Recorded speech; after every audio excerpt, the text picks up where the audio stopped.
Hey climbers, and welcome back to the Treehouse. My name's Ree and this is the tarot tree, and today I thought we'll do like a little bit of an unboxing and first impressions of a pretty cool deck. So yeah, without further ado, let's have a look at what I'm talking about, and that is the wonderful, the Alleyman's tarot. Gosh, long awaited. I actually backed this, I think in 2020. I think it was the first deck I ever backed on Kickstarter actually. Yeah, I think it was. So it's been a little a little whiles in the making and getting here, but it was, for those of you who are familiar with this deck, it is a sort of it's no mean feat. It's quite a big project from oh my goodness, who's the creator? The publishing goblin, right? Oh my goodness, I have to get that right. What? Yeah, it's no mean feat. This is a collective sort of tarot deck. It's made up of cards from all different decks, which I found really fascinating actually. I think all together there's like 120 odd cards in this deck, if I'm not mistaken. If I am mistaken, I shall definitely put a little what's the word? A little disclaimer up. As you can see, I've got the, oh god, this is all over the place. I've been away from filming for a while, as you can tell. Yeah, COVID did a little bit of a number on me, I can't lie. Still recovering. And just needed a bit of a digital detox and some kind of downtime, to be fair. But yeah, this came, and as you can see, I've not opened it yet. I've been waiting to kind of have a little look along with you guys. So yeah, without further ado, let's get into it and let's have a look. Like I said, it's a sort of collaboration deck. I think it's a pretty cool project. From what I know, I feel like the creator of this deck reached out to a lot of other creators, who have, either had successfully backed decks. Oh god, this is gonna be let's use birthday candle to help us. Oh gosh, I want to have one of those prestige sort of letter openers or something, like them really antique looking ones. But alas, this is what we're stuck with right now. Oh yes, we've done it. Yeah, I do believe the creator kind of reached out to a lot of other deck creators, those who've either had theirs successfully backed or potentially not successfully backed as well, which is very interesting. So he gave them all a chance to be part of a deck, and I'm fairly sure that they've all been compensated for that, which I think is really beautiful and a really lovely way for artists and creators to support one another. I feel like obviously because of the corona situation, all of the kind of production issues that have come off the back of that, and postage issues, it took a bit longer than anticipated for it to come, but I'm so happy it's come now. I kind of had forgotten about it. I know that can be a bit problematic for some of us when we're back on Kickstarter, and by the time it comes, maybe the sort of excitement for it has kind of dissipated, but for me it was a nice pleasant surprise when it showed up, I have to say. And yeah, let's have a look. How do we open this? It's like a matchbox. Oh, that's so cool. It's so cute, like kind of handmade looking. Here we have the publishing goblin. So how do we actually... Okay, it comes out like that. Okay, it is like a matchbox. Ooh, what's that in there? I didn't realise I had a little extra in there. What's that, guys? Let's have a look, because I love a little... what is that? It's a coin. 13th. Oh, unlucky for some. Fate. I feel like Two-Face from Batman with this. That's pretty cool. Part of me wants to flick it. It's quite a heavy coin. Oh, I love extras like this.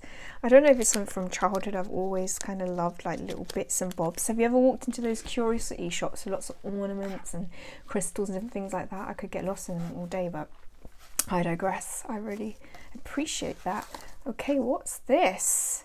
We have a booster pack, guys. 7 more tarot. Okay, I feel like this project just kept growing and snowballing, so we'll have a look at those after and see what they are. Now let's get to the main deck, which is a chunky monkey. Look at this. Oh, I love it. I love how all the shiny cards are at the bottom. And obviously we're starting with our full card here. Oh, it's going to be fun to have a look through. Definitely be sure to tell me, guys, if you have this or what your favourite cards in this deck are. And also, I think as we go along, I might have to discuss how I kind of intend on using this deck as well. I have a vague idea already, but we're going to have to see in it, because the thing with collaborative decks that, you know, every card is created by a different designer, sometimes there's a bit of an issue of cohesiveness. I know that bothers certain people, but I quite appreciate the eclectic, to be fair. When it's read in a certain way, I think it makes it easier. So we'll have to see how that goes. It's quite some of these cards are quite shiny. Shall we do a little bit of a zoom in, guys? Let's have a look. We can really get into these cards. There we go. Right, so first up we have our little rubber ducky fool. That's really cute. I like that a lot. It really does have that sort of childlike energy that I always attribute to the fool, really, isn't it? Just like, I'm ready to jump off this rock into the water, I'm not even looking down. We got the sort of clown kind of fool energy there as well, which I like. And that's the backs, because we're going to see a lot of different backs, for sure. The magician. Oh, very different energy. This could be very jarring for some. Let me know. I don't know like what your thoughts are on this. But for me, I find it so intriguing, and I actually quite like that. I'll just tell you off the bat how I feel I'm going to use this on first kind of look. Is I feel like I might use it for one card draws, actually, to kind of really focus on the energy of what card's coming out for that day, rather than try and do spreads of it. I feel like when a deck is a bit collaborative, a bit eclectic, sometimes that can make a spread a bit difficult if the energies are all a little bit mismatched. Let me know your thoughts on that. But so far that's how I feel I'm going to get to know this deck, because I do want it to be a workable deck, not just a novelty.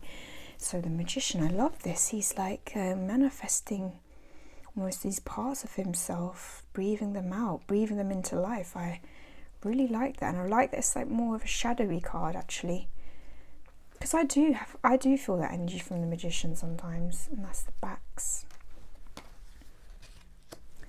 The Empress. For you cat lovers, this is quite a cool card. It's pretty sweet. I love the colours in it. It's very, very bright. It's very abundant looking. You know, we do get that sort of Empress energy here. Interesting to choose a cat, actually, a feline. That's very interesting, but very sweet nonetheless. I do like her. That's the backs. Oh, okay, the Emperor. Very different energy. We're going into sort of like an RPG kind of game sort of art here, which is very interesting. Even a bit anime. I like that. You definitely get that very traditional, regal, fiery energy from the Emperor, which I like. It's quite mysterious as well. Like, he's almost becoming part of this. I don't even know what this is. It's sort of fire, lava. It's like he's creating it, but he's creating like a different aspect to himself, like the light and dark. There's this duality here as well. Like, there's staff, and then there's like him holding onto the sword. So that's really cool. I like that. And that's the backs. Beautiful. Kind of reminds me of the Evening Star from Lord of the Rings. Okay, now we have a very traditional Hierophant, I want to say. Very like popish. I like it reminds me more of is it a Marseille kind of deck maybe? Or, you know, kind of medieval in its and quite European in its art, I would say. Very interesting. Yeah, it's quite old school, as is this. I'm getting confused, because this is where we're going to get a bit confused, guys, because this deck has multiples of certain cards. This is a 5, that's a 5 as well. So we're still on a Hierophant, so we have 2 Hierophants. That's interesting. This one's energy is a little bit more intriguing to me. Again, it's the same sort of almost art style to a degree.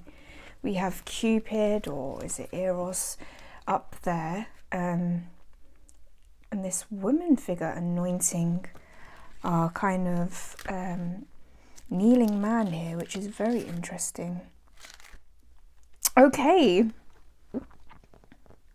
I like this. And you do definitely get the difference in energy. I'm just reading through the book. This one is called the good Hierophant, and this is called the arsehole one. So it's depicting both the good and bad aspects of the Hierophant. I really like that, because I think that Hierophant definitely has that dualistic kind of energy about them. It's a card that I'm not always wholly comfortable with, I'm honest. If you've been on the channel before, you've heard me discuss how I don't particularly like the ones that have sort of religious connotations. Usually the energies, they're, like I said, very similar art style, but it is true, like this is a much lighter energy. Like this, we're giving you, we're kind of empowering you with knowledge, you know, we're protecting you, we're looking after you, we're guiding you like teachers. Here is very much controlling, isn't it? Very much, you know, I am above you in a bad way. So I love that. That's really cool. It's very interesting, the choice of cards they've used to have duplicates for so far. The Lovers. Oh wow. That's really interesting. That sort of nod to light and dark, life and death, choice, you know, the duality of the Lovers card. That's really beautiful. It's like, it's really kind of quite deep for the Lovers. It's not just a sort of rosy, you know, romantic card here. It is really showing like that devotion of love, romantic love, or maybe just soulmate love, you know, that even in death, you know. And the skeleton's holding the daisy, like pushing up the daisies. This figure's still holding them. They're still reaching out to each other, even within this sort of being in, occupying different spaces in different realms. The love is still there. It's unconditional. And I think the Lovers card does speak to that very powerful love, you know. It is a major arcana, and that's really beautiful. That's a really hauntingly beautiful card. That we're even getting yin yang energy, that marry of masculine and feminine that the Lovers can speak to. I like that. That's from the Phantasma. This is going to be really interesting, because I believe I'm going to find cards in this I like, and then I'm going to try and find the decks they belong to. Then I'm going to be really disappointed when I find out they're out of print. Oh, isn't that always the way? Isn't that always the way? Next, the Chariot. Very different energy. We've got this sassy pink and black sort of number going on here. A little bit of Asian provocateur, should I say. This is really cool. This is meant to be, it says, a champion coming home to a fanfare. Like, so they're in this sort of chariot, I guess, being, we can't even really see like what's kind of dragging them along. But it's meant to say the cheers that we can kind of see from these sort of like little figure bits here are to say, you know, the victory of like being in that chariot energy, you know, of moving forward, of becoming, you know, finding purpose, finding direction, which I think the Chariot speaks to. That's really cool. I really like that. It says this is from the OK Tarot as well. Maybe I should start saying what they are as we go through. It's going to be a long video. Oh dear. Next up, we have a card missing, it seems, because we were meant to have Strength, but instead we have the Hermit. So are they put... oh no, where's our Strength card? That's going to be very jarring to note that we have cards missing as we go along. Oh no. We'll have to bear that in mind, guys. If we find that Strength on the way through, be sure to like shout as loud through your screens as you can so I can be aware of it. But I guess for now we're going to just have to look at our old Hermit. And look at him. Fantastic. He's meant to be a crab of sorts, like a hermit crab. I like that. He has got this sort of sea creature vibe about him, if you can really look past the kind of murkiness of the ink drawing. We do get almost like a Poseidon looking figure, I want to say. That's really interesting. And this is meant to be from Ariadne's Thread Tarot. Yeah, that's what the strength is meant to look like. This is the book, by the way. It's very handmade looking. It's very colloquial. It's very chatty in how the writer has kind of written the passages. It's like they're talking to you, quite funny. There's some rude language in here too. Just for you who are interested, it is pretty sweet, like a notebook. And there's all these post-it notes that tell you where to find the actual full tarots for the thing. Like I said, very supportive project. I really appreciate that. But back to our hermity friend. But there we go, we was having a bit of a hermit moment there, reflecting. I love it. We still got that kind of very hermit energy. We have the lantern. We also probably have symbols that I am not the most familiar with that kind of attribute to the hermit as well. We've got like sort of like the evil eye sort of pendant, the snake, you know, this sort of transformation energy, the eye sort of energy, and we get that, you know, searching for truth, looking for enlightenment. Even he has a third eye, so I really like that. I appreciate that. Oh, the backs are cool as well. Very Full Metal Alchemist. Next up, because we have yet to find our strength card, is the Wheel. Again, this is a very like am I just getting this wrong when I'm saying Marseille? The words that come out my mouth are like Scampini and like Marseille decks. I don't know. This is the sort of art style that I'm getting from here. The Wheel, very interesting. We have like this strange bunny on one side. What in the Lord's name is this thing on the top? I don't know. But, you know, we do get obviously that sort of turning of the tides, because this wheel, you know, can be turned here. You know, a bunny can represent abundance. We have this sort of, I don't even know if it's like a monkey chimera. It sort of looks like them weird flying ones from the Wizard of Oz, right? Standing on the top, like there could always be that change of fate. This one's at the top now. The bunny's trying to make their way. If this wheel turns, you know, things change. Obviously, it's called the Wheel of Fortune, so we do put a lot of positive attributes to the wheel sometimes. But really, I sometimes just look at it as change. And change really can be what you make it, I guess. So yeah, interesting backs. Ooh, this guy looks like quite a foreboding grown-up Aang, for those of you that are kind of familiar with Avatar. And I really like that. I know this character, or this is the character it's reminding me of, and it's to do with justice, because I think him as a character, if you know him, he really, you know, well, he is, I would probably think he's from the Air clan, the Air Nomads, so I would attribute him as an air sign, and I would say there's quite a lot of Libra energy in him.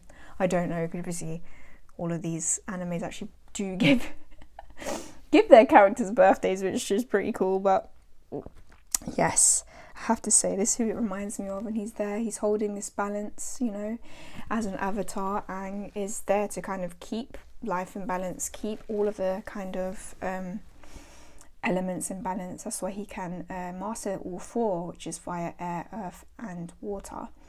So that's really cool. But we just get that Libran energy, that sort of balancing the sort of scales here, which is very justice-like. It's very modern, this. I like it. I like that on the white background. I actually really do like it. It's really cool. And nice backs. And this is from the Vinder deck. Ooh, I might have to check that one out. Might have to do a little not a recap, but a second video. I tell you guys which one my favourite from this deck, and kind of maybe we try and find those decks. Okay, next up we have the Hanged Man. This is a very pretty Hanged Man, pretty cute one, right? Oh bless. It's very interesting. We have all these sort of star and planets kind of symbols, and this sort of cat, sort of in an embryo, almost like resting, and sort of star energy here. So we do get that sort of, you know, taking that pause and almost healing, because I do see the Hangman as being healing, although it can be putting things on pause, making sacrifices, you know, to come to a better perspective. Like, I think that's all part of healing, to be honest, and that's really interesting. Apparently this is meant to be a space bubble cat, and it's from a game, and the cat was not meant to be in the space bubble, but here it has found itself. So that's pretty cool. Reminds me a little bit of Red Dwarf, if anyone of you grew up watching that. The cat that got kept on the spaceship and it evolved over time. That's quite funny. But yeah, that's the back. That's from, oh, I don't think it's from a deck, but someone called Emma Deus created it. Pretty cool. And now we're going to go on to about the 16,000 death cards that are in this deck. This is really cool. It's very mad scientist, right? A bit Tim Burton-esque, this, which I have a lot of time for. Now, in this deck, what we're going to find is that each death is going to have a sort of emotion or kind of keyword, like kind of attributed to it. This death is attributed to stubborn, like stubborn energy, which is very interesting. Very interesting word to put along with death. I mean, death is stubborn. He keeps coming no matter what we try to do, but also some of us try to outwit death, which sort of seems like what this crazy character is doing, almost like a nutty professor, you know, Frankenstein, almost wanting to take the life and death into their own hands and kind of cheat death, I guess. Which is a very interesting question to bring up when we pull the death card, because it helps us reflect on our own relationship with death in general. And I think, I don't know about all of you, but the death card is another card that can bring up quite triggering feelings for me when I pull it. And it has lots of different meanings, you know, and they're not all positive. I think people kind of always want to attribute death to, like, you know, transformation, good, you know, something's coming to an end that needed to come to an end. But, you know, there's always grief attached to these things, you know, and sometimes there's things we didn't really want to come to an end. Sometimes there's literal deaths that we have to grieve as well, you know. It isn't always, you know, a love and light card. And I like this. This is about trying to overcome that. And this is, obviously he looks like quite an emaciated, crazy kind of individual. And when we look at characters like this, we know in popular kind of culture and films and books, etc., we know it never really ends well. So it might make us want to question our relationship with death and maybe getting more comfortable with it, because it is, you know, one of the kind of inevitabilities of this human life, right? Might as well try and get used to that notion. That was made by Brianna Taylor. Really cool. This one is the Rebirth death card. I like that. I love that we have this sort of cloaked death figure with the sort of skull of the bird on it. Almost like it has a tail, which is kind of weird and eerie. But then it's bringing to life a new bird, like a new eagle. And it's interesting that it's eagle rather than, like, we would usually see like a phoenix energy would be the bird that I would attribute to Rebirth. But that's really cool. I like that. It's like I'm giving you this new opportunity, and this is a death card. I feel when we pull it, it's going to remind us of that sort of energy. And I like that we have several death cards in here, actually. That's going to be very interesting to use this deck and see which energy comes out for that when using it. I really like that. We can rise from these ashes. We can either focus on, you know, the death aspect or the rebirth aspect. That's really cool. And I love that this figure is in water as well, because it's not shying away from the emotional aspects of death. It's a really cool card. It's made by Manya H. These might not be from decks. These might just be people who've created it. Okay, there's meant to be a death called Death Fire. Okay, that's the next one. Okay, okay, we'll go back to it. This one is called Death Blood. And this is about change that hurts. Oh, I love it. This is such a cool kind of project to do with the death card, I guess. This has got so many facets, this deck, which make it quite fascinating, I have to say. Wow. Okay. There will be pain. Look, we see like this sort of figure, and we see this scythe that death can have, and there's blood on it. It's quite simple, but it's letting you know, it can be quite harsh, quite painful, even though things seem like quite black and white and quite, you know, this is just life. Because death can be like that, you know, can just be like, well, this is it. I'm here, a bit blasé character, you know, you're coming and I don't care about the emotion you have attached to what's about to happen. You're coming with me, I'm cutting you down, you know what I mean? And I like that these are like sepia tones, but then the blood is in the red. That's really cool. So this is about change that hurts. I like that. That's from Metropolitan's Italian Sheet. And this was made by the creator, the publishing goblin. And this is called Death Fire. And this is about desolation that comes to everything, like the change that comes to everything. This is quite apocalyptic, isn't it? and quite foreboding with these black and red kind of, it's almost like a forest, it's like a forest fire that sort of ensued from like a kind of house or tower being burnt down, a bit Frankenstein-esque again, to be honest. Like that real, like, when you've got to start again, when a sort of death comes into life and it's like everything is reduced to ash, almost like after a tower moment, and sort of feeling like a shadow of yourself when that happens, you know, feeling like this sort of murky figure, but having to kind of stay upright, stay grounded, and keep going. I really like that. That's very, very interesting. And we have a little bit more of a kind of chill one, I guess. It's called Death Motel. Oh, that's really cool. The sentiment behind this is like, not all death and change has to be really dramatic like we've had with these desolate cards and these grief cards. Some of it's just like the mundane little changes, like going to a motel, like not staying at home for a day. I like that. So just, it's giving us that nod that don't be so fearful. Not all change is very dramatic, you know. We're each going through these little deaths and little changes, like, you know, almost daily in our lives, you know, very much so, in many micro kind of ways. And stay for a good time, not a long time. And we kind of move through those changes like we're, you know, we're staying at a motel. That's pretty cool. That's really cool. It says this death was made by Las Vegas. Ooh, okay. The next one is Dancing Death. It's pretty cool. It sort of looks like a Roman emperor, right? If he's sort of like just wrapped in his sort of cloak there, dancing. I really like that. Immortalite, le mort. Yeah, it's like death in French. That's pretty cool. I love that we have this dancing, because this is sort of being a nod to the death of, like, you know, things move, we change, things die, and we have to move with them. Like, you know, life is a dance, you know, trying to keep that lightness about it. You know, it's a skeleton, yes, he's dead, yes, but he's having a good time, you know. He's just going with the flow. He's keeping that happy-go-lucky energy about him, you know. Celebrating life, celebrating that death is a part of life. This is like such a cool project on death, this deck alone, really and truthfully. If any of you are really interested in the death card, if you have any Scorpios in particular out there, this might be up your alley just for that. It's really interesting.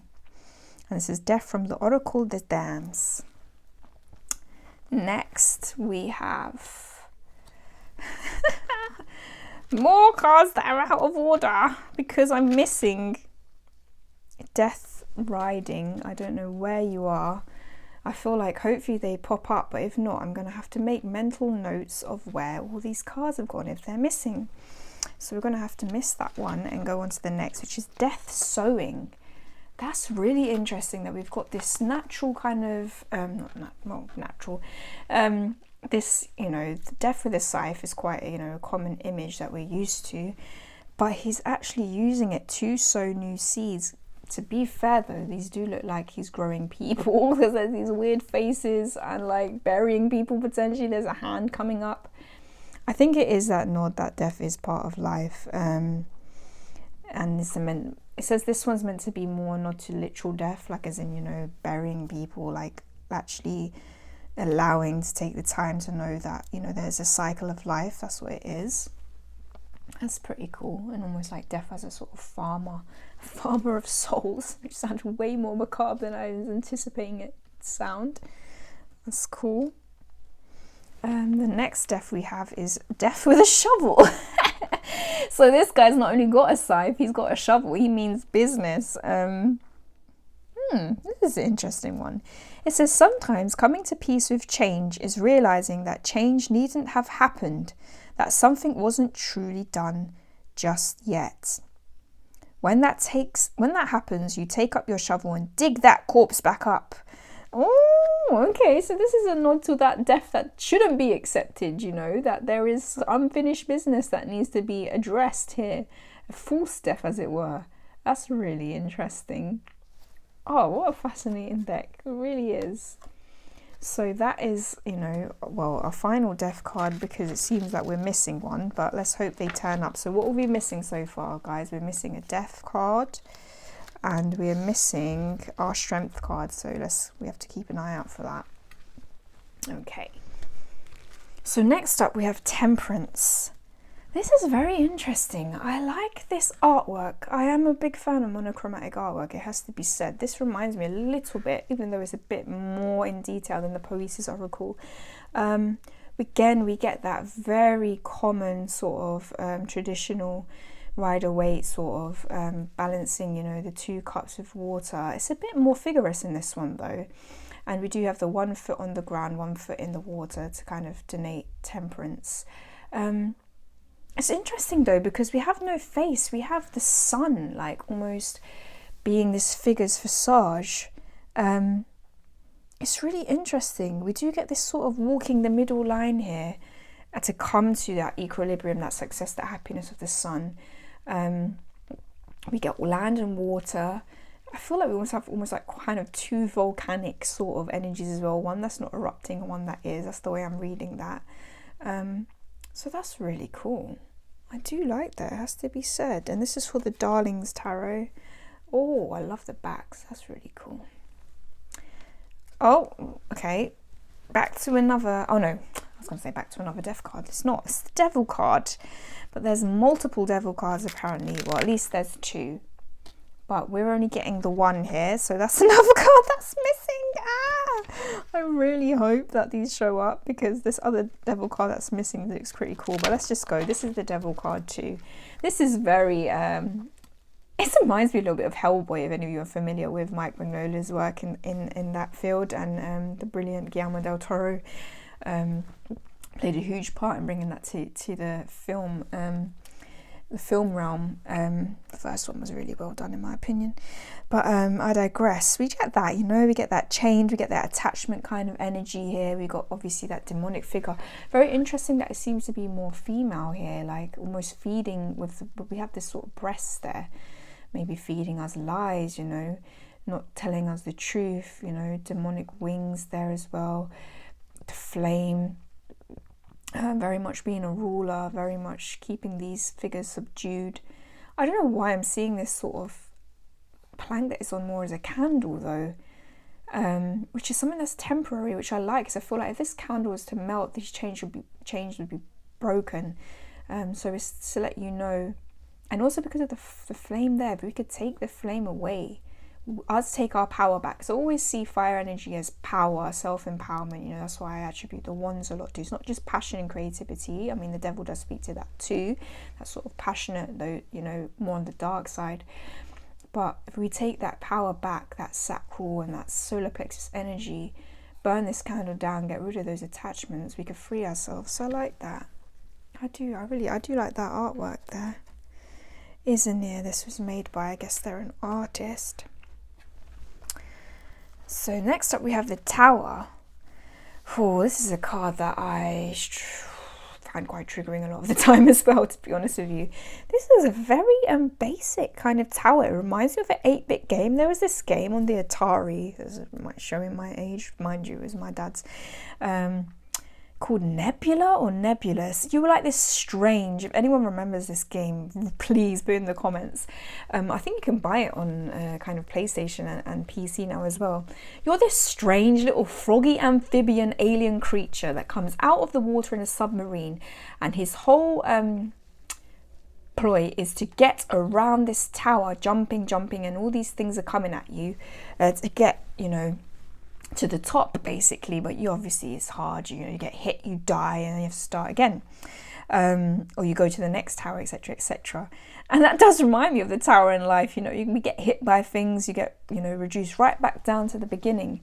And you can see this almost here, like with the cracks forming in this foundation. This is really weird. It does remind me of an old game. It does feel like that sudden destructive kind of change that happens in games as well.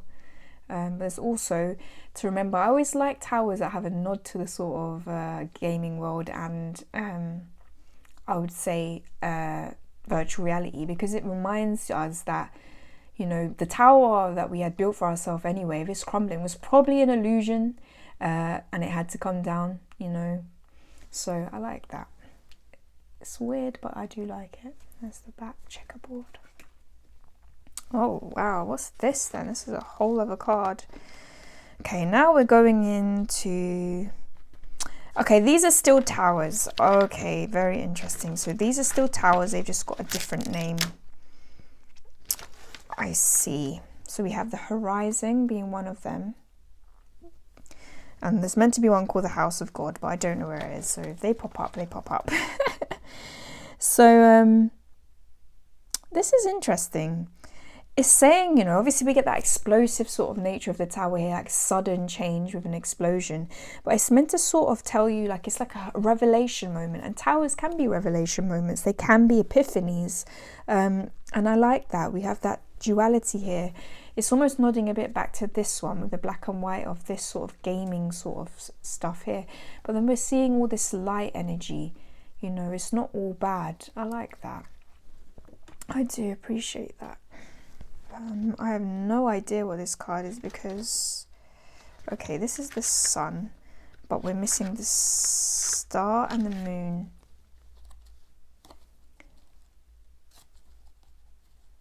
Oh dear, guys. This is becoming a bit of a pickle, isn't it? I feel like maybe I should have opened it before going on air, as it were. Ah, it is what it is. C'est la vie. We're missing a star and moon, guys, so we have to remember that. This is back to a sun, which reminds me of a sundial, which is really interesting. It's like a sigil sun this is meant to be. That's really cool. It starts this off by saying, to call the sun, you start by drawing some lines. Seriously. To call on your happiness, sometimes we do. We need to create those boundaries. This is a very simple kind of sun. That's very interesting. And this is about trying to bring joy into our lives, apparently. It's a need to put those sort of, you know, wants into action. That's really cool. So it's about making those choices and bringing the sun to you. That's why it's like a sigil. That's really cool. Not my favourite, and it does definitely needs some more study, but pretty cool nonetheless. And next we have, a very cutesy kind of sun energy here with a llama. What can be said other than that? Oh no, it's an alpaca. I'm sorry. But we got that happy energy, sunflowers, sun, pastel bright colours, a serene look on our alpaca's face. You know, they're such a cheerful little animal. So we do get that sun energy. And then we move on to judgment. Oh, interesting. This looks like a phoenix almost as well. If you can see, it's actually a bird. It's interesting that it's in these sort of colours though. The blues and purples rather than like the reds. I think it's sort of a nod to the sort of upper chakras is the way I'm reading it, which I feel judgment comes further along in the journey of the major arcana and the fool's journey, right? So that's where it is. It's judging, like how far have we elevated? Have we moved up those chakra systems? You know, have we become enlightened? Have we been able to evolve and move on and transform through the fires? And that's really cool. That's really cool. It says rise like a phoenix or a blue jay, or a blue jay phoenix. Yeah, because it does look like a jay as well. Obviously blue flames are hotter than red as well, right? So, you know, it's not to say, you know, judgment can be a bit of a hot place to be, you know, in any ways, any shape or form, you know, hitting the hot seat and seeing whether we've made it. That's pretty cool. And next we have the world, le monde. Things move, that's what they do. And yes, we've got this child with a timer, sat on this kind of ball, and it's the ever cycle of life. We get that, like that movement of life, you know, time is always ebbing and flowing and coming and going, and, you know, we make our way from childhood to adulthood, you know, we go through all these things, and it's a complete, you know, it's the end of the road, you know, back to, you know, the next thing, I guess. It's interesting because it says the world here, it says it's not necessarily about endings, but it's often about beginnings. That's really cool. And that's why we have that young energy here. It's like, okay, things may have come to an end, we may have reached judgment, we may have kind of overcome, you know, some obstacles and kind of really grew as people, but it wasn't, you know, for everything to come to an end. It's for us to go on again, be a child again and learn again, you know. It's pretty cool. Now, we're getting on to the cups now, but I think I'm gonna have a quick look through to see where our missing ones are, and I'll come back and let you know. So yeah, so I do believe we found the majority, if not all, of the missing major arcanas. Some I didn't even realize were missing. So yes, we'll just quickly go through them before we hit the old miners, right? So we have the High Priestess here. I didn't even clock that we'd missed her out. Blimey. But we get that sort of energy, you know, we have the moon energy there, we have her in this sort of darkness. I really like this sort of gold gilding, you know, she's there between that sort of veil of life and death. She's a sort of skeleton kind of creature. You do get that obviously in the moon's like on her third eye, so we get that sort of intuitive kind of vibe. And this is from the Gold Star Tarot. It's pretty cool. Here is our missing strength card. I think some of you may be familiar with this. This is the strength card from the 5 Cent Tarot. It's pretty cool. It's a bit like carnival looking. I like that we have these sort of keywords. We've got self-mastery and we've got weakness in the reverse. That's pretty cool. Control, discipline, insecurity and helplessness in the reverse. That's really cool. We have this seal sort of performing, you know, here, but it stood on a sort of armadillo. There's a lot of like weird and wonderful stuff coming through.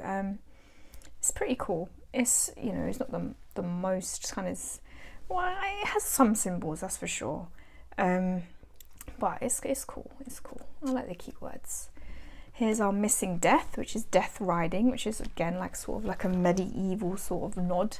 He's there, all these people sort of under his sort of horse's hoofs, which is pretty weird because they're sort of just laying there quite serene, to be honest with you. I don't know if you can quite clock that, but it's to me I find it quite funny. I don't know why, but this is about sweeping death, you know, that sort of fast death that just comes along and kind of knocks our socks off, you know, when we're not ready for it, or, you know, more like large scale, because obviously there's a lot of people here. It's almost like, you know, and no one's sort of immune from it, because we have people in power here, like almost looks like a priest, you know, kings, you know, things of that nature. Like death comes to us all, and that's a good reminder. So that's pretty cool.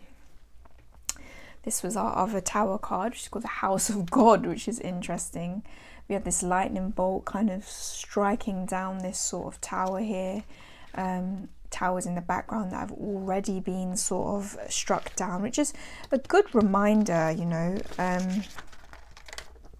to kind of note that, you know, we've been through tower moments before and we've got through. This is just, you know, another one, like we can deal with it.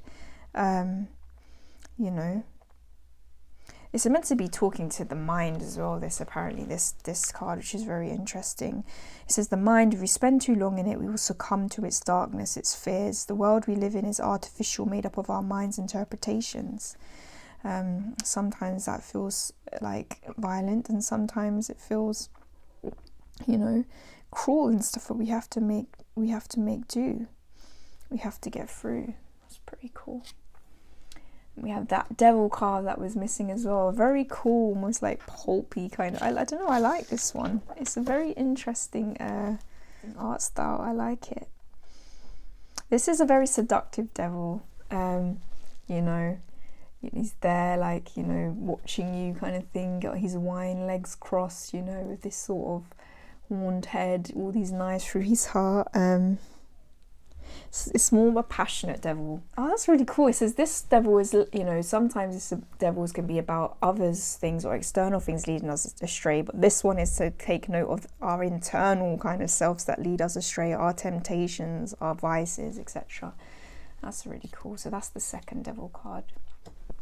And then we have our wonderful star that I got missing, and look at this, very shiny. Yeah, I mean, it's almost like a tunnel, like it's drawing us, you know, to that sort of end goal, that wish fulfillment of the star there, which I like. That's pretty cool. It looks like there's eyes in it, which is pretty weird. But this is about dreaming, hoping, making your way towards that sort of healing and health and success and happiness with the star. I think you have to just like keep pushing forward. I like that. It does draw your eye. And last but not least, we have our moon card that was missing. This is a very beautiful, it's like a collage deck almost. It's like collage sort of artwork, very different. We have this sort of moonlight sort of kind of female figure here in the sort of moon shape, sort of looking down onto the sort of world. And we do get the sort of dog kind of energy and jackal energy again. We have the sort of usual streams we have, but we also have like all these different monuments of civilization here. Like we have the pyramids, we have, I'm not sure what that tower is meant to be, but we also have like sort of the ruins of a sort of Colosseum there. It does feel very dreamlike. This could be a bit illusionary with that sort of nod to the moon's energy. It's really cool. It is very surreal. I like it. I do like it. It is a very dreamy kind of moon, which, you know, can speak to a lot of different energies within us. So I appreciate that. I like that. There's a lot to this card. And this is for the Fox's Wedding Tarot, if anyone's interested. Okay, so now we make it into the minors. So we're going to start with this suit of cups. So this is the Ace of Cups. It's pretty cool. I like how all the water is flowing out, so it really does feel like you're getting that opportunity there, which aces always sort of denote that energy for me, like here's a new start kind of thing, and sort of like an emotional new beginning, isn't it, with the ace? That's pretty cool. I like that. Oh, and it's a nice back as well. Next, we have quite a traditional Two of Cups, I have to say. We have these two figures here. It's like that very like union energy. This doesn't necessarily have to be romantic, and I feel like this card really does speak to that, because they almost look like more like a partnership. I don't know if you can tell from the body language. I don't know, it's slightly more partnershipy, isn't it, rather than like cuddly all together.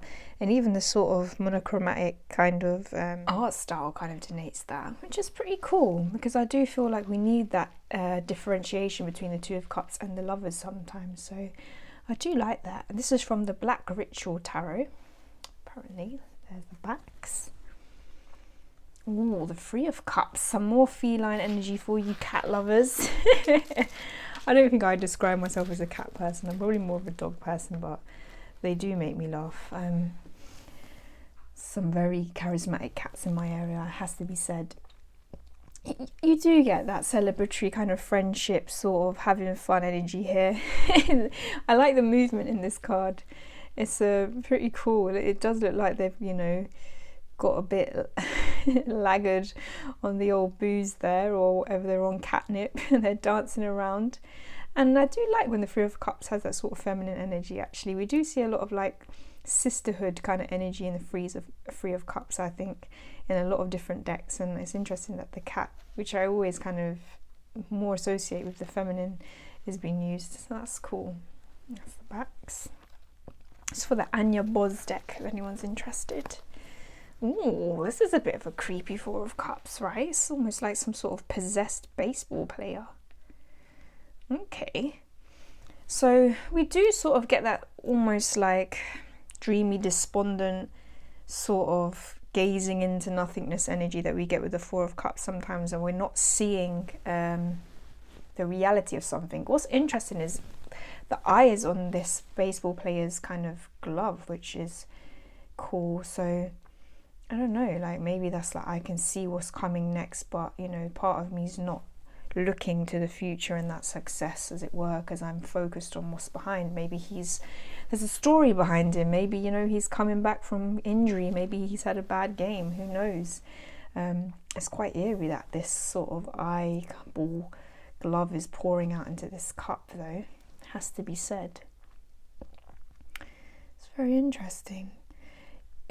It says in the book something about figuring out what it is that you even want, like what is disappointing you, which is a really interesting question to ask on the Four of Cups, for us to reflect on where is this despondent energy coming from, like how do we rid ourselves of this. Maybe this guy doesn't really want to be playing sports anymore. That's really cool. I like that. This is from the Arcana League. Oh, it says it on the back. Interesting card, that. Next up we have the Five of Cups. Okay, this is very interesting energy. So we definitely do get that sort of spilt cup energy. Even the two that are meant to be there are kind of set alight, which sort of means like it's almost like you really can't see the wood for the trees here, because it even seems like those opportunities that could be open to us, you know, are going to burn us maybe. It sort of, it does speak to that energy I see the Five of Cups being, where you almost feel like you can't move on, or you're even scared to look at those new opportunities because you're scared of being burnt because of those 3 cups that I've spilt before. It's kind of sometimes a bit feels like you can look at this card in 2 different ways. Has this figure been chucked out and left this kind of house, like to kind of look for a new existence? I don't know why I'm getting very trans energy off this figure, which is interesting. Like almost being shunned maybe, or something of that nature, or I need to walk away from that to be who I really am. Or it could be that this is the house you need to find your way to in order to feel home again. That's really interesting. I do like it.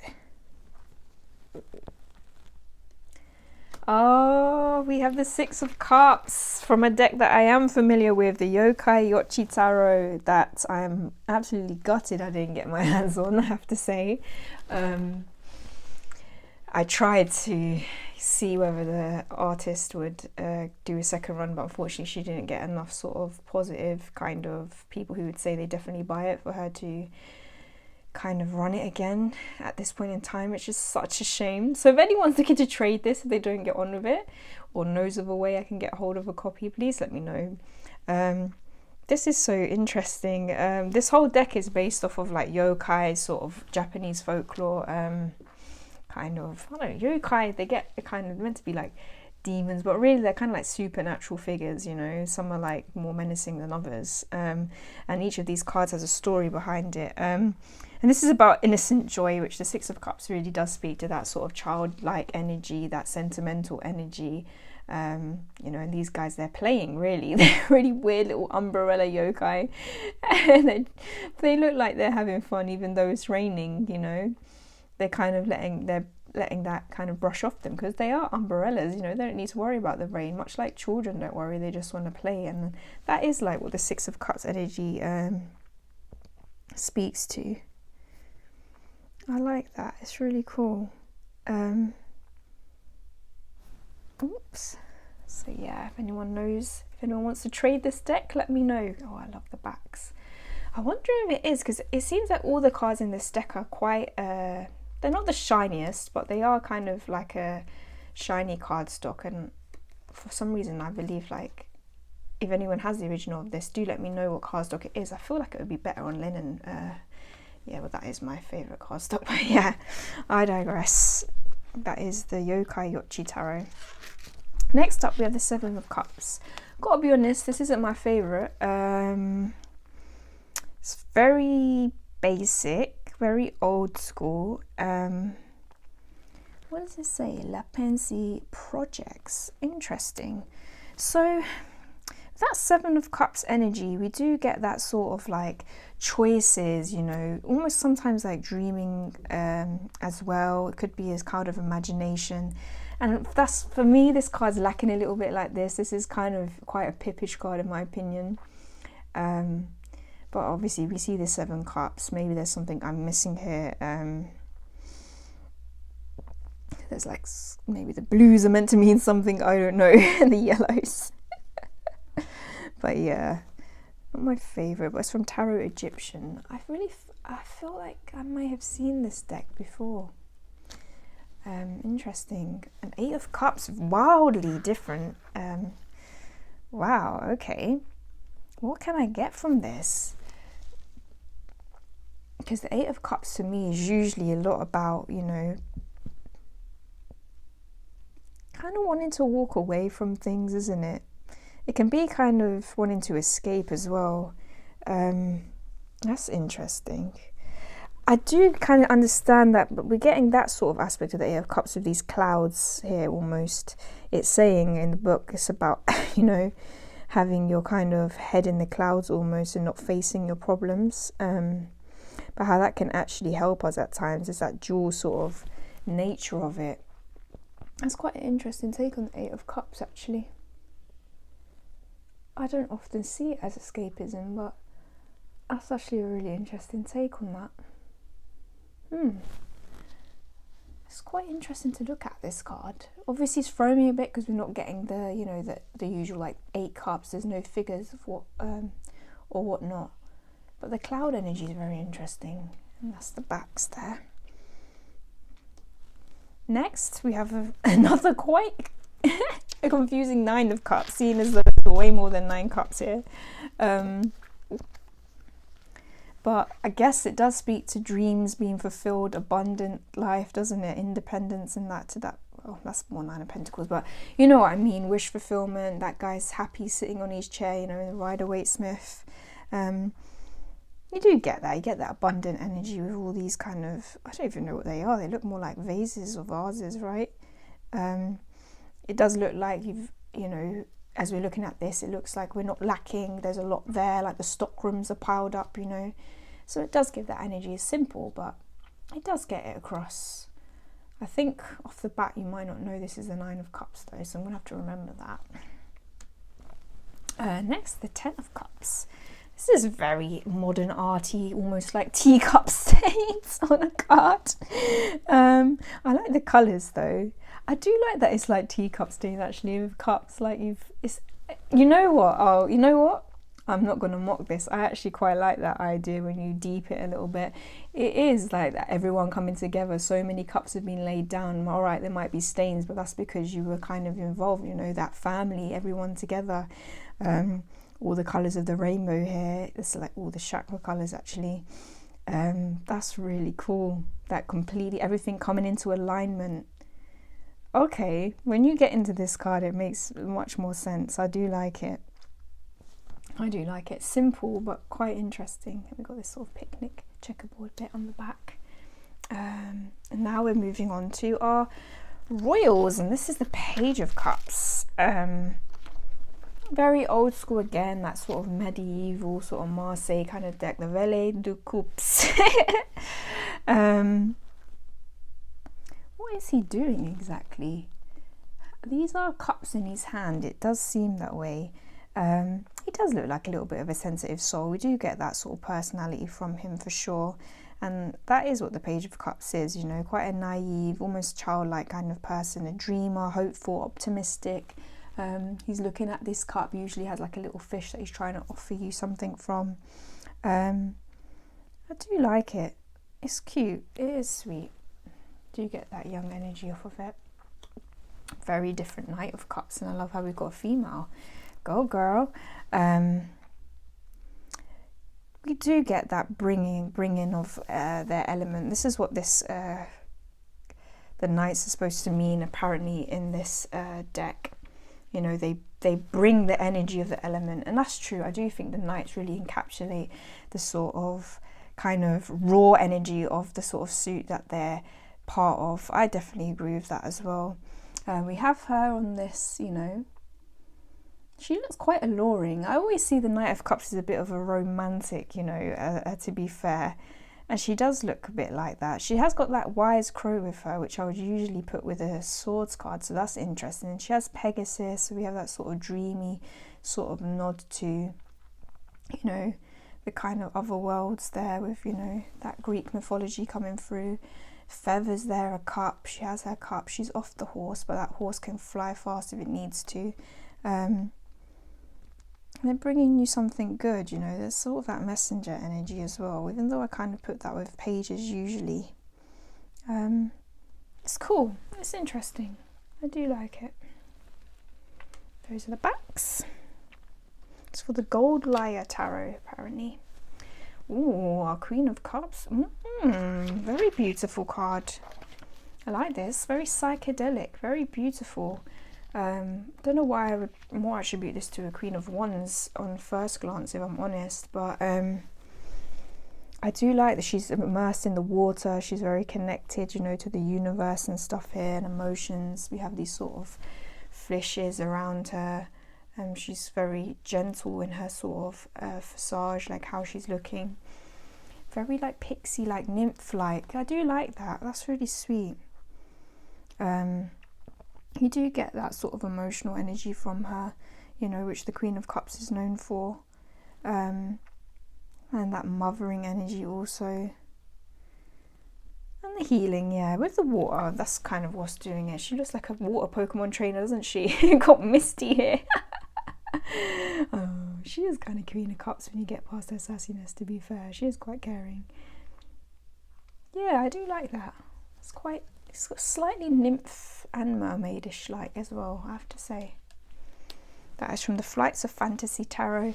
And then we go back to another, in my opinion, slightly boring King of Cups, Roy de Coupe. All right, Roy, how are you?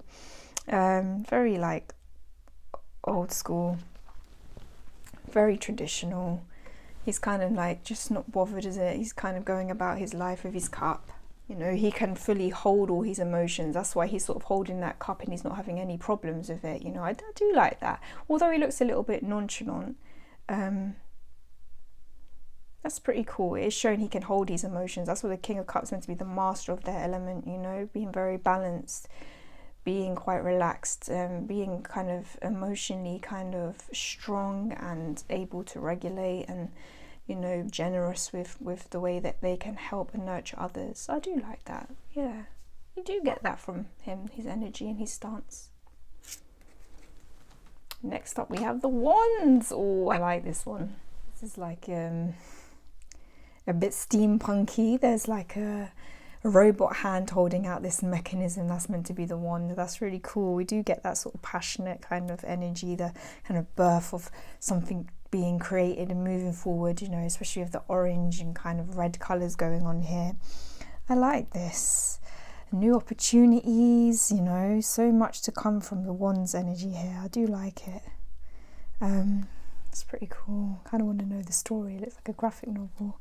That's for the Tarot Bot deck. Oh, I think I've seen this deck. I was interested in it. I'm not sure if it's still in print. That's pretty cool. Two of Wands. Oh, I like that. We get this nod back to the clubs card. So it's taking us back to the sort of star of cartomancy as well. I like that. Marrying. That's a really cool card.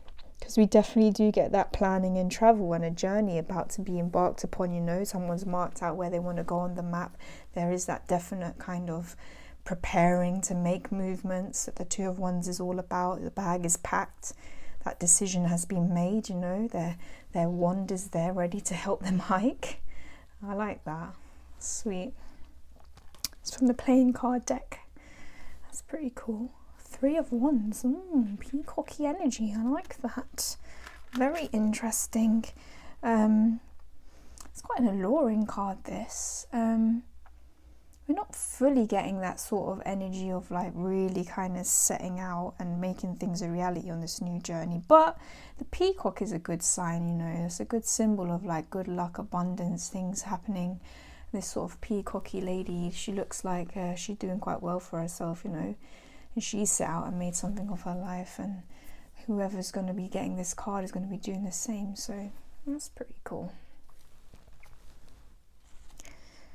That's from the Orion's Tarot, an unused design from the Orion's Tarot. I was going to say this really does look like the same artwork, but I don't remember having this in mine, so it's unused. That's pretty cool. We've even got unused cards in here, guys. Who knew? So, Four of Wands now.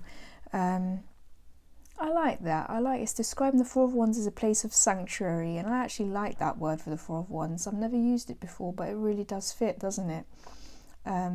We see this sort of idyllic sort of Hobbiton kind of place here, you know, we've got them four kind of staffs representing the wands, but you know, almost like trees, all these kind of figures kind of dancing around a fire. They look quite safe, quite content. Four of Wands really does speak to that, you know, that having some rest, but good times in that rest, you know. I like that. In this book it's saying, bask in the warm glow of your own passions for a while. Momentum does not stagnate when it stays still for a few moments. And that's a really good energy to be reminded of, especially in the Wand suit. It's not always got to be go, go, go, you know. We can still motivate ourselves and kind of galvanize ourselves in still moments, you know. It doesn't mean a complete standstill. Enjoy those creative passions and those moments together. I really do like that. And that's from the Tarot of Perpetual Time. pretty cool. Next, we've gone back to the Five of Wands again, very Marseille. Again, I'm not very familiar with reading kind of pippish cards. I don't have many decks like that. They're not my favorite, to be honest. Maybe if I studied them, I would come to understand, like kind of placement and movement and what that kind of means in terms of putting across what the card means. Obviously, this can mean strife, struggle, competition, conflict. You do get that because, the ones they're crossing, there's a lot of kind of frenetic energy in the ways that things are kind of pointing in this card. So it's pretty cool. I do like quite an aggressive Five of Wands myself, though, I've got to be real. Six of Wands, we have this sort of very interesting, almost like a maleficent kind of creature here. She's obviously on this big massive horse that's taken up a lot of the frame. You can't even see it all, but it's all about her. We see that kind of back to the rider way, that victory. She is victorious. Good news is coming your way, because it's riding towards you with this kind of glowing wand. It's interesting. I do like it. Very traditional. That is from the Omni Tarot. Yeah, that looked familiar as well. This sassy pants. So now we have the Seven of Wands, which speaks to, fight for your right to party. It is a card of strength. I do like that kind of nod to that Seven of Wands, like defending where you've got to, like, yes, hold up a sec, I'm a victor from the Six of Wands. I'm going to meet some conflict now, but look, I'm good. This character is doing really good, even though these six other ones are pointing their way and they almost can't see, but it seems like they're very in their own power, standing up sassily for themselves, so they don't even feel like they have to grab their wand. So that's pretty cool. A card of resistance for sure, and humour can be a big kind of part of that in life, I think. The Eight of Wands, again, quite a pippish one, but I do quite like this because we're getting that ladder energy. It's very interesting because it's not the fastest kind of, usually we see wands flying through the air. Here we have actual more purpose behind them, they're going up towards something like a ladder, but I feel like we'll have to make our way up them quick because there's a fire lighting us underneath. There's a fire in our midst, it's like, your fires are lit, someone's lit a fire under us and getting us going, so you do definitely get that energy for it. I do like it. In the card it says, hurry the fuck up. Excuse my French. That's funny. Okie dokie. Now we're on to the Nine of Wands. Ooh, this is very space-like energy. It's a little ghost that I see here. It's very cute. This is interesting. I like this nod about the Nine of Wands because sometimes it can be quite a tired card. This is where you're like really trying to stand. We see a soldier like really, looking quite wearied by battle, usually in the rider way, kind of almost taking that last stand to a degree. But here, even though there's, all of these staves and wands and they almost look like some of them have broken because of the burdens that we've been carrying, there's new growth, and that's what it says. The Nine of Wands is there to sort of kind of signify, you retained your courage, and from hardship, all this endurance, new things can come from that. You will regain your energy, take this rest, but new things will grow, and that's why we have this growth here. It's kind of interesting that it's a ghost as well, though, so it almost feels like maybe this is someone that's lost their battle, but they're going on to something new. That's pretty cool. That's really cute on the outside and on the bottom side too. Next up, we have the Ten of Wands. Yeah, we definitely get that burden energy from this. This is from the transient light deck. This looks familiar. Is this what it's still called, or has it got a new name now? Or there's another deck that really looks like this one. Either way, I'm getting sidetracked. Yeah, we do. We get that carrying energy there. There's a lot of bundles in this basket. It's going to take a lot of energy to get this where it needs to go, And there could be mistakes. It says, what if these accidentally set on fire when we're on our way? There's a lot of burdens to be carrying here. Responsibility, stress, obligation. But we keep moving forward because it is ours to carry. and we will get there in the end. The 10 of Wands, you know, all the 10s are always about things that come into an end. You know, we're at the last part of our journey. Let's just carry this up the hill. It will be worthwhile. This could be firewood. This will keep us sustained for the rest of our days. Who knows? So yeah, I know this deck. I was gonna buy this deck. What is it? Is it called something new now, or is it still called the Transient Light? I don't know. Next up, I don't know, guys. I feel slightly disappointed by these court cards because it seems that a lot of them are quite in the same sort of vein, like these kind of old school. For some people this might be cool. For me, I would like a bit more. If it's an eclectic deck, give me some eclectic royals, please. He does have that sassy pants about him, being a Page of Wands though, doesn't he? You know, that energy, that drive. He looks like he could be a bit cheeky. You know, Pages of Wands are quite fearless as well, and we definitely get that from him. He looks a bit like he's unfazed and unbothered. I do like that. They can rush into things. He could be a bit rash, actually. He almost looks a little bit like peed off in here slightly. And yeah, obviously in the reverse he can be a bit of a brat. You do get that. It's interesting because it's quite a simple drawing, but you do get that energy from him. Next up we have the Knight of Wands. I'm not quite getting the amount of vigorous energy from Knight of Wands that I would expect from this, actually. It's a bit slower energy for me. But it's funny how him and the horse are looking the same way. So they're kind of the same mind, I guess. So that can really speak to direction and fast movement, which always speaks to the Knight of Wands for me. You know, that passionate kind of person. He's got his eyes set on something and he's going for it. You know, it can be a lot of frenetic energy that's there to sort of help us overcome burdens when we see the Knight of Wands. That's pretty cool. Ooh, Queen of Wands, sassy pants. Yes, we do get that queen. Beautiful kind of queen energy from her. Talks a lot about beauty, abundance, creativity.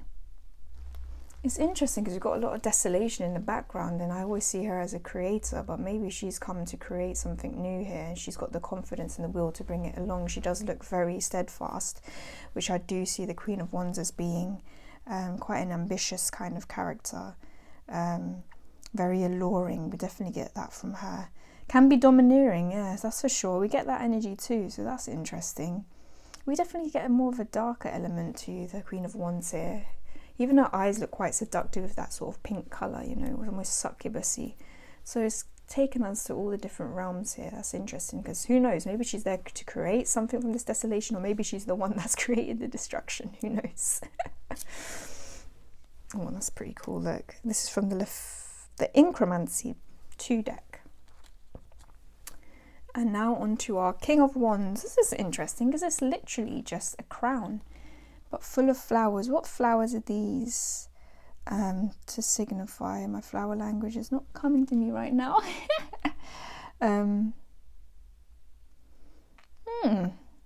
It's interesting. It's just a crown. It's a bit too pippish for me, to be honest. Like I said, when I struggle with the kind of court cards in the tarot. I like to have illustrations that really speak to the character of that royal. For me, it helps me understand the card and the people that are attributed to that card more, the personality type, should I say. So this is a little bit lacking for me, I have to say, but it's quite a beautiful card. And I guess it's just really playing on the fact that, you know, the crown is king, you know. We follow this guy, he is our leader, he has brought us growth, which I do see the King of Wands as quite a generous person. Usually that there's flowers growing from his crown. He's there to be admired. Yeah, you kind of get that. And this is from the Floral Tarot. I guess that's why it's quite sparse in that regard. Okay, we're having all sorts of mad technical difficulties going on in this video. If you're noticing a lot of changes in camera angles and lighting, that's why. Like, my ring light has just died and I feel so sad. But I don't know what the whole meaning behind that is. But yeah, let's just carry on, shall we, and get through these minor arcanas. I think I'm going to split this video into two actually, because this deck seems to have its own kind of minor arcana system as well, and I think maybe major after this. So I think this video is going to get too long if we carry on like this, so I'm going to split into two, I think. So yeah, I digress. Back to the old swords. We have this Ace of Swords here, which is very cool and a very shiny card. I like this. We do definitely get that kind of striking of inspiration, something new being built, you know. She's almost like, in my mind, it's like she's terraforming with the truth, you know, because she's holding that sword of truth there. Seems like she's on some sort of alien world and creating a big kind of power surge. That's really quite cool. I do like it. I definitely get that sort of cerebral energy there as well, with that sort of energy shooting up, which I like, because like I said, Ace of Swords always means kind of inspiration to me as well, and like almost a bit epiphany, like, I have to say. I like that. It's like a decision actually, isn't it, as well? That's a good way of looking at the Ace of Swords, like that, making a decision and going forward. That's cool. They're the backs. Ooh, Two of Swords, a guillotine. Fantastic. This is a really interesting take on the Two of Swords. I like that, and it's kind of even more eerie for the fact that there's not a figure there yet, but it's like the guillotine's on, you know, it's a double-edged guillotine there, like a sort of mirror world actually. In fact, the top one here could be the reflection, so it almost looks like water here, doesn't it? That's really interesting that they've made it that way up. And I love that this description of this card is saying it's a stalemate. No matter how you approach this guillotine, you'll lose your head either way. And the Two of Swords is very much about losing your head, I think. Losing yourself in your head, in your thoughts, you know, not being able to get out. That's so cool, losing your head. That sort of pun wrapped in there with the guillotine. Oh, I like that a lot. What is this from? It's by an artist called Sean S. LeBlanc. So yeah, we do have that French element there, the guillotine. I really like that. If that was from a tarot deck, I'll definitely try and see which one that was. Yeah, I will do a follow-up video of my favourite cards from this deck if anyone's interested. Speaking of favourite cards, I really do like the colours in this one. It's very frenetic. A lot of emotion and energy have been put in the brushstrokes of this, which I like, because I think that's very fitting for the Three of Swords. Oh yeah, we do have three. I was like, where is the third knife? It's there at the bottom. And it's sort of, what do we have? This collage-y, almost like being, energy, a heart. It could be a heart. And we have the eye, which is a nod to the more cerebral energy, because some people obviously do feel, do read the Three of Swords as that sort of more of a cerebral energy, which I find interesting. But wow, some of these cards are very deep. Definitely, guys, I think this book is really well done. It's entertaining as well. But what it says is the Three of Swords. This is a card of heartbreak, betrayal, a classic. And often I think what hurts us most about the breaking of our heart is the idea that our identity, our self, was not good enough to be loved. Especially through breakups. That's really interesting. So that's why we have this sort of figure in here, the eye in there, like breaking apart, like that sense of self, feeling like it's not enough, but also having the bravery to reflect on that with the Three of Swords. That's really cool. Next up we have the Four of Swords. That's interesting, because obviously we see that usually as a kind of a resting energy, almost like a healing energy, isn't it? That's really cool, because this is actually speaking of the many angles of our self-doubt. As you can see, this sword is entering this little figure's head at all these different angles. I guess Four of Swords, can it be thought of as a sort of overthinking energy, or is it about seeking sanctuary as well from those thoughts? It is, I guess, because it comes after that Three of Swords. It still means that we're kind of processing those emotions, and that's why we need that rest. So that's really cool. That's really cool. I do like that. It's very simple but pretty cute. That's the backs there. Next we have our Five of Swords. Ooh, I like this. There's a story behind this card, and you all know what I feel about cards with a story behind them. Love them. So here we have this. We do definitely straight away get that what is the cost of your victory, which is a question that always poses itself to us with the Five of Swords. I feel like, what was the cost of this?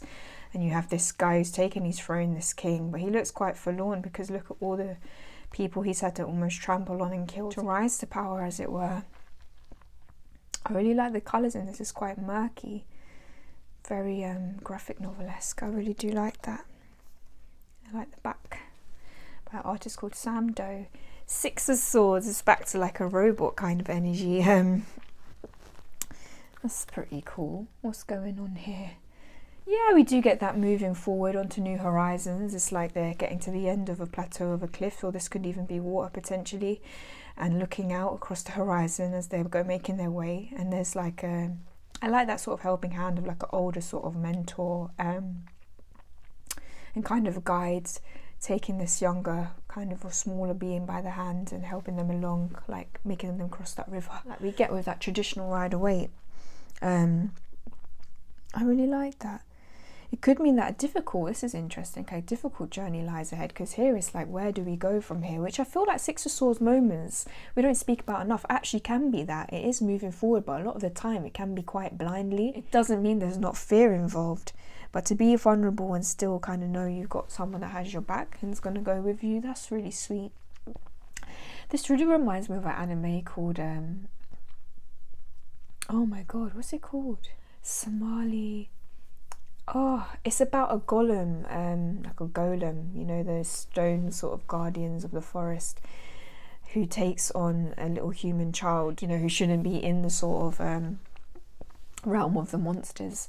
And he takes her under his wing when he finds her, almost like a father figure, and is guiding her through, trying to keep her safe. If I remember its full name here, I know the little girl's called Somali in it, but I'll put a little tag down for some of you who are interested in good stories or anime in general. It does remind me of that. That's really cool. Next we have the Seven of Swords. It's really simple. I like that. It's just a white background with this guy just like grab these swords. But what's interesting is one has actually stabbed him through the leg. So in this sort of betrayal that he may be committing, he's almost betrayed himself as well. He's kind of almost shot himself in the leg there, it seems. It says, traditionally this card is of a liar, a cheater, a thief, making away with stolen blades. But far more than this, I often see it as the burden we've picked up from all our choices. A lie, there is another sword. A manipulation, here is another sword. All the poor choices we make come back to affect us. What a really interesting take on the Seven of Swords. I like that. And I like how this is just seen as like almost like a self-portrait of this artist. I mean, it says it's made by a guy called Tim Hutchings. It'd be interesting if this is what he actually looks like. That's really cool. I like that. Very minimalistic but hard-hitting. Next we have the Eight of Swords, very traditional again. We have that bound energy, you know, that blindfolded energy, that's surrounded by swords. Our minds playing games on us and building cages that don't need to be there, you know. She could easily get free. She could take that blindfold off and navigate her way out of these kind of tumultuous kind of situations that she may be in. If she'll face herself, because I'm seeing that as a mirror in front of her actually. And I think that's the Eight of Swords really does bring about that, you know, is sometimes we get stuck in that energy when we're not willing to wait to face certain truths of certain aspects of ourselves, I think. So it is that sort of nod to, you know, an encouragement to reflect, you know, really be honest with yourself about where it is that you're at and how stuck you really are.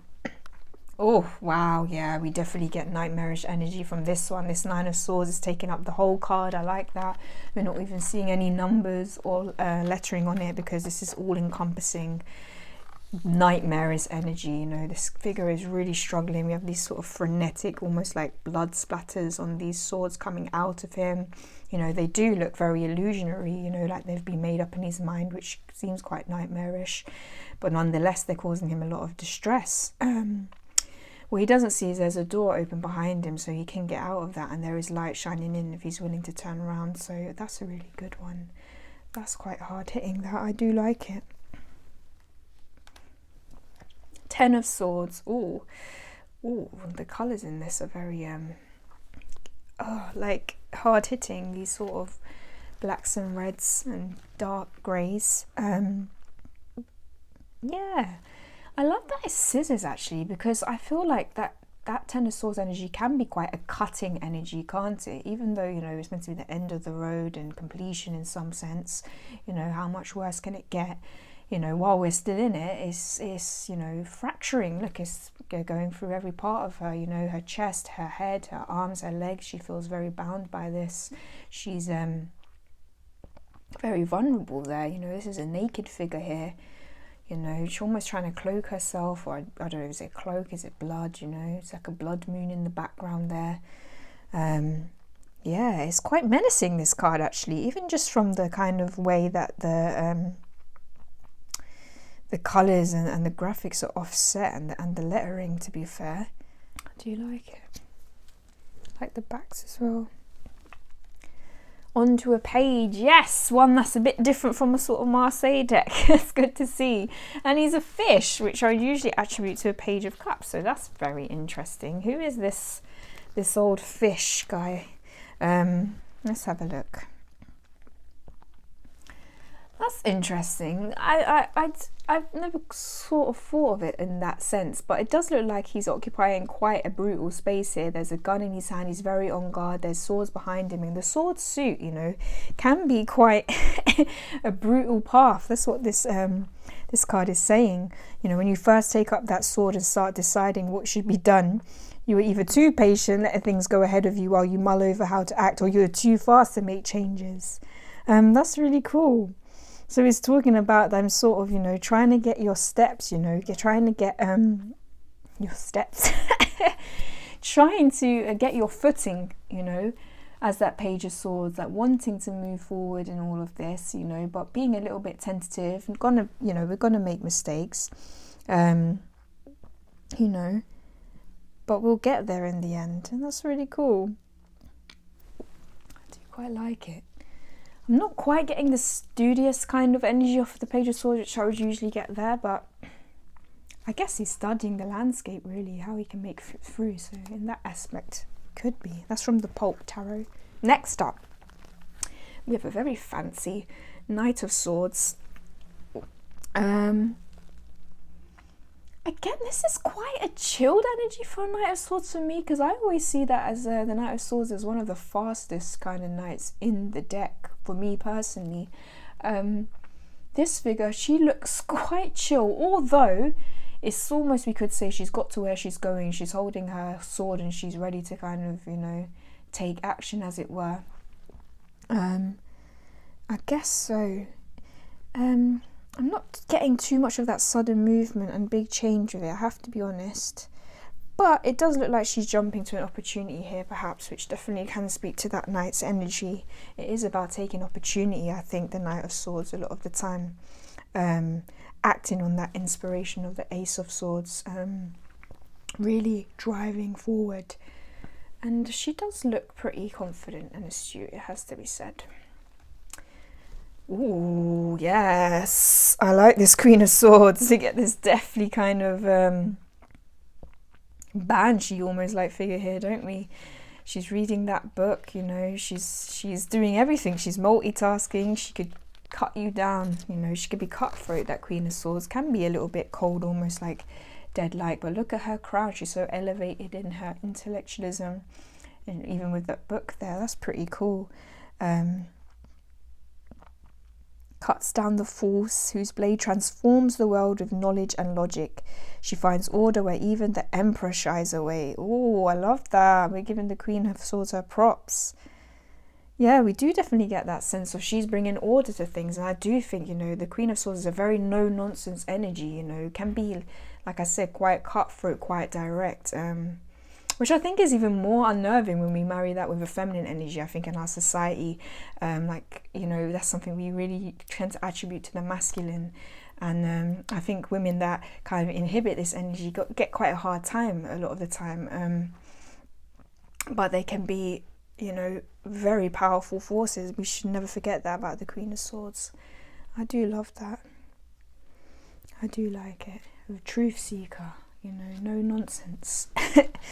Gotta love people like that. The King of Swords. Yeah, we do get that sort of stoic energy from him. You know, I do get that from him. I do like that. He is quite looks like he's ready to go, but also thinking, you know, looks quite relaxed in where he is because he's resting. It's quite interesting. It says that he's resting because he's, you know, he's done his time with the sword, you know, as the knight, etc. Or, you know, in his page days, and he knows he can afford to rest because he's got to that elevated state, you know, where a king can really kind of not manipulate, but can get to a point, you know, through his sort of strategic kind of knowledge, you know, other people can fight the battles for him, I guess, which is pretty cool. He does have that cool energy. We do get that. We get that sort of justice energy from him as well, which I quite like, with his sword here and sitting and sort of pondering over things. Definitely do get that energy from him. Ooh. And now we're on to our earthly delights of the pentacles, or I think they're going to be called discs in this. Yes, they are. Very colourful ace of discs. I like the, I'm guessing Hispanic kind of nod here, with, but also it looks kind of Asian as well. As de oros. We've got some symbolism here from different cultures, which is cool, because we have this roaring tiger, which is apparently, you know, is about bearing new chances, you know, new material prosperity and financial kind of goals, which is what the Ace of Pentacles is all about, right? It is about those earthly opportunities, you know, especially in business and in the material world. I like it because it's not, sometimes I think the Pentacles cards get a rough ride in terms of like art style sometimes. Like people can make them quite plodding, a little bit boring, but this I do like. I like that we have that colour, that whole new life, like, you know, be excited about what you're about to gain in this material world, you know, make the most of it. I like that. Okay, we're going on to a very pippish Two of Pentacles here. It is a very beautiful card though, it has to be said. Like we get that balance and energy a lot with the two of coins here, that give and take kind of energy, making choices kind of energy, change energy. This card apparently is focusing a lot on change, and it says coins change hands and remain the same, but the situations they were in changes. Coin is used to buy something new for you or to trade for an experience. Transformative passage with intentional outcomes. That's interesting, because, you know, the Two of Pentacles is about change and ultimately about choice, like, because we will usually see that figure that's sort of balancing two, but he's almost picked which one he's going to go for. That's the way I look at it anyway. So it is about making those choices and those trades in life. What are you gonna wear? What basket are you gonna put your eggs in? I like that. We get that movement. Like I said, it's a pippish card, but it's a very beautiful one. Oh, Three of Pentacles. We go back to a very traditional Rider-Waite card here. This is the original, I guess, or definitely one of them. Again, what can I say, is that sort of three different people coming together. Like we have a monk here, or like a kind of friar, a jester maybe, and then someone who works, you know, in the palace, all working together to make something come to pass, you know, people of different walks of life that are doing, you know, are collaborating. So we get that kind of energy of collaboration, which I like. We have the Four of Coins, which is upside down.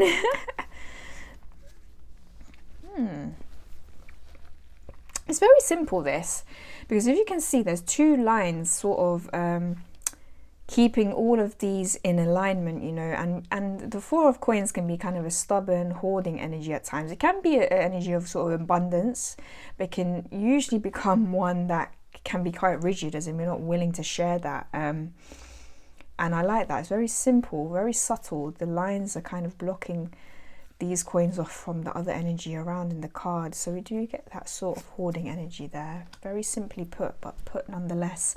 Oh, look at this Five of Discs. It's like a little 8-bit game version of the Rider-Waite Smith.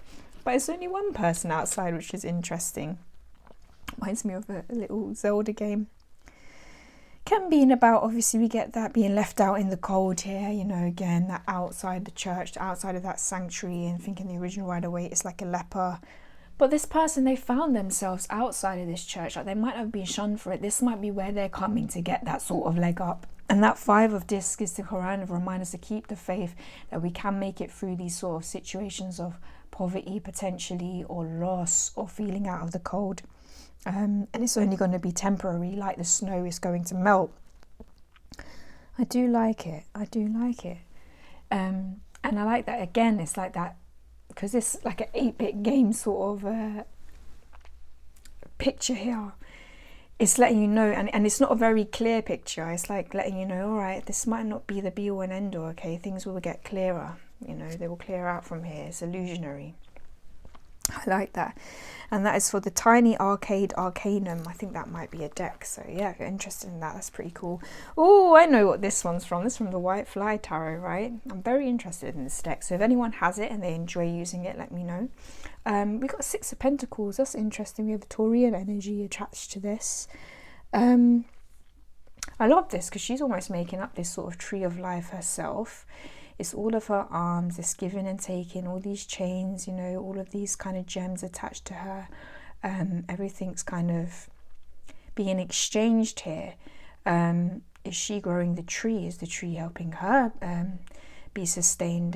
They're one and the same. I do like this symbiotic kind of relationship that's sort of being shown here. It's pretty cool. Because it is about sharing, you know. It can be a bit about exploitation sometimes, the 6 of Pentacles, but in its kind of more wholesome energy, it is about sharing, it is about support, it's about give and take.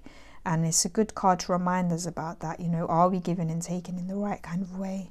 Are we being generous? I do like it. It's got quite spiritual connotations, that one. They're the backs. 7 of Pentacles. We go back to quite another pippish card here. Again, a very beautiful one. I love the colours. A really nice design. I wouldn't mind wouldn't mind some mosaic tiles in this, actually. That'd be very nice. So this is waiting energy. It's interesting that we have these floral sort of symbols on that, because obviously we have to wait for flowers to grow. So that's kind of a nod. That's quite interesting. But it is saying that, you know, that crop that you're growing is going to pay off, because again, these look like coins as well, like gold that's growing from these crops. So that's pretty cool. We do get that kind of gain from our manifestations and our hard work. Like, we will get there. It's all about perseverance. You do get that from that card, actually. That's quite nice. Oh, I think I know this deck as well. Was this for the Self-Love Tarot? The 8 of Pentacles. That's really sweet. She's in some very kind of serene energy for that 8 of Pentacles. Now, I always see that 8 of Pentacles as almost like someone honing their craft a lot of the time. But this is taking a good take on it.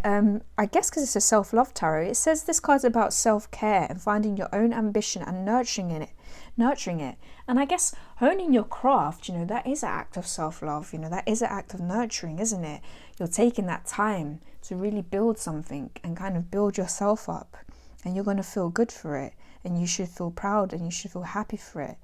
That's really cool. It says here, it's also like to remind us, you know, when we are taking on these things, take it on in light energy. You know, if it's you know, hard work, when it's for something that's in alignment with us, isn't going to be wholly draining. Yeah, it will feel hard. And there may be times, you know, where we may want to give up, but it's not going to be sucking your life source away. Look, this figure is very content with where she's at, you know. That's a good energy, you know. Don't become this 8 of Pentacles burnout kind of moment. That's not quite what we're aiming for. Oh gosh, this took a little bit of looking at here. So we have the 9 of Pentacles. That's really interesting because it's quite a violent card. I always see the 9 of Pentacles, you know, we see that very independent, almost businesswoman in the Rider-Waite. This person seems very overwhelmed with everything they have going on here. There's like a fire on their back. They're kind of in a fire. What is this about? The book is saying you throw yourself on the fire to keep your wealth cooking. Who reaps the rewards of your sacrifice? Do you do this willingly? It certainly seems that way. Your job won't ever love you the way you love it. Wow. So he's talking more to maybe the more kind of cynical side of the 9 of Pentacles. You know, maybe you are a workaholic and you need to kind of look into other aspects of your life. You've just built up your sort of monetary wealth or your job or your career, and you need to look at what else there is in life. That's quite interesting. What are you dependent on? Who is the dependent in the situation? Are you depending on your work as an escape, or, you know, is your work sort of, you know, fulfilling you? That's really interesting.